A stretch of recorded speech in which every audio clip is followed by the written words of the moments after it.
Taiwan Perspectives.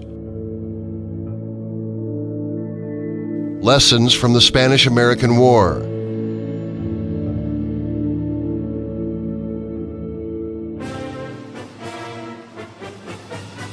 The Spanish-American War began in 1898 and was carried out in the Caribbean and Pacific theaters. After much fighting between the United States and Spanish troops, the Spanish military officials surrendered on the following dates.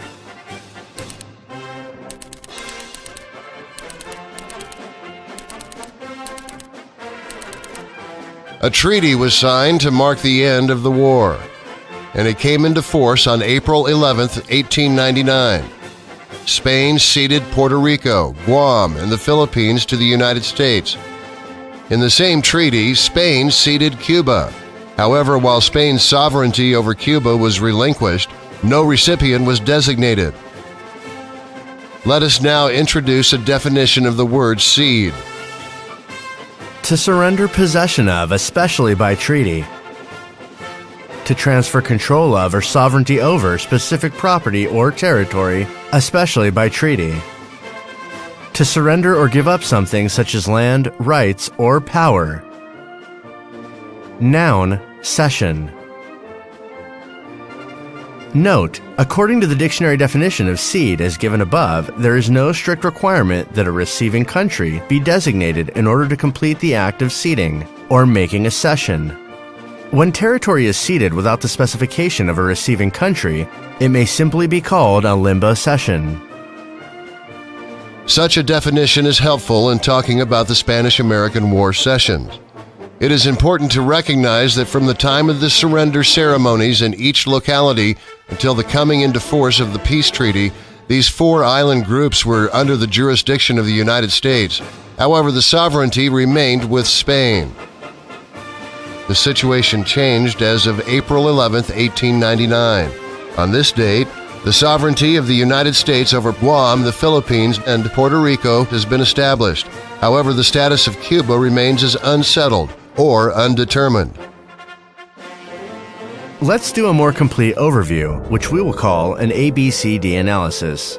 For our dates, we will designate points. We will also designate an end result. What this refers to as an end result after the period of military occupation. Let us not forget that the surrender ceremonies do not mark the end of the war. The end of the war only occurs via some sort of formal peace settlement. Point A marks the surrender ceremonies. This is the beginning of the military occupation. Who is the legal occupier? Under the customary laws of warfare, the legal occupier is the conqueror. Point B marks the coming into force of the peace treaty. For the Spanish-American War, this was April 11, 1899. Point C marks the end of the military occupation. Military occupation is conducted under military government. Hence, military government is active from points A to C. The laws of war apply in occupied territories. Many civilians will ask for territorial cessions after war. When does the military occupation end? The answer is that for the military occupation to come to an end, the military government of the legal occupier must be supplanted by a recognized civil government in each area. Looking at the historical data, we find that the dates of the end of the United States military government, USMG, jurisdiction in these four localities were announced by the U.S. Commander-in-Chief as follows. Cuba, May 20th, 1902. Puerto Rico, May 1st, 1900. Guam, July 1st, 1950. And Philippines, July 4th, 1901. Jurisdiction versus sovereignty. Returning to our discussion of jurisdiction and sovereignty, we can see that for these four areas, point A to point B is the period of time where the United States had jurisdiction but not sovereignty. For Cuba, this situation of the United States having jurisdiction but not sovereignty continues up to point C. This is because in the peace treaty, Spain ceded Cuba, but no receiving country was designated. In other words, Cuba was a limbo cession. What is the legal status of Cuba from point B to point C? During this time period, Cuba remains under military occupation. It does not belong to any other country, nor is it independent. having not yet reached a final political status, its condition can best be described as undetermined or unsettled. We might describe it as a quasi-USA trusteeship under military government within the U.S. insular law framework. On May 20th, 1902, the United States announced that Cuba had become independent. As an overview of the situation in these four localities, we can see that there are only two possible types of an end result after a period of military occupation. Number one is that the territory becomes an independent sovereign nation. Number two is that the territory becomes part of another independent sovereign nation.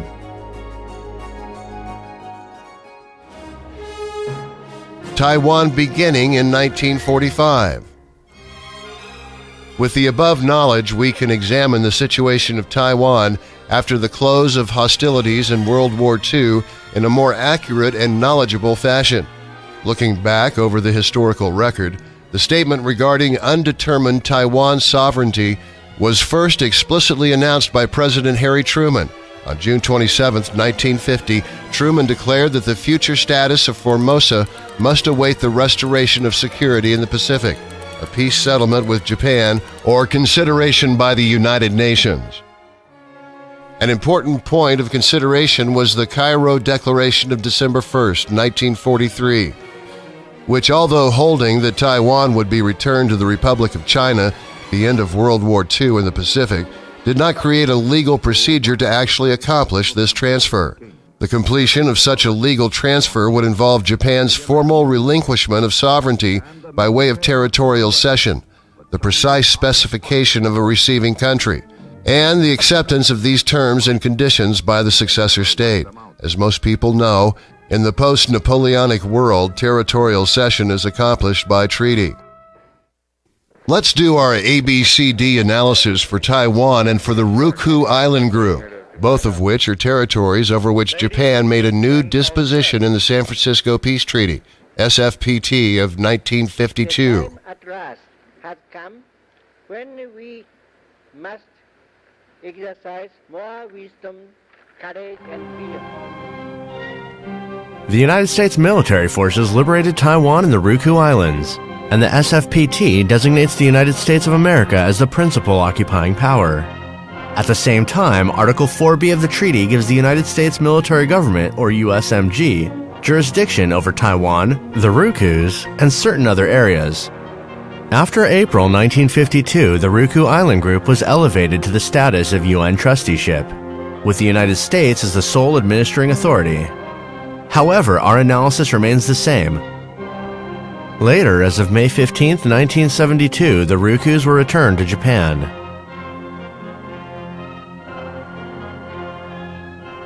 It must again be stressed that in the practice of the United States, the end of military government is formally announced by the U.S. Commander-in-Chief. This was exactly what we saw in the situation of the Spanish-American War sessions. In regard to the Ryukyus, President Richard Nixon made the formal announcement and the termination date was declared to be May 15, 1972. By way of comparison, no announcement to the end of USMG jurisdiction over Taiwan has ever been made by the U.S. Commander-in-Chief, from Harry Truman up to the present. This leads us to the conclusion that Taiwan is currently somewhere between points B and C in our ABCD analysis chart. Having not yet reached a final political status, its condition can best be described as undetermined or unsettled. Consequently, Taiwan is not regarded as an independent entity in the international community. Indeed, this is exactly the type of oratory which the U.S. executive branch officials have been offering for decades. In other words, Taiwan is a term of geography, but this geographic area does not belong to any particular country. Additionally, as we point out above, there are only two possible types of an end result after a period of military occupation. The fact that the U.S. executive branch continually says that Taiwan's legal status is undetermined or unsettled is in itself strong proof that Taiwan is actually still under military occupation in the present era. When did this all begin? Since late October 1945, the Republic of China, or ROC, has been exercising jurisdiction over Taiwan, but not sovereignty. This is point A in our ABCD analysis. As of early December 1949, the Republic of China has moved its central government to occupied Taiwan, outside of China's national territory. Thus, the ROC has become a government in exile even before the peace treaty came into effect, which is at point B. However, we must not forget that the ROC, formerly led by Chiang Kai-shek, is not the legal occupier. It is only serving as a proxy force for the legal occupier. The SFPT clearly stipulates that the United States military government, or USMG, has jurisdiction over Taiwan, which means that Taiwan is occupied territory of the United States. Please watch part 3 of this series.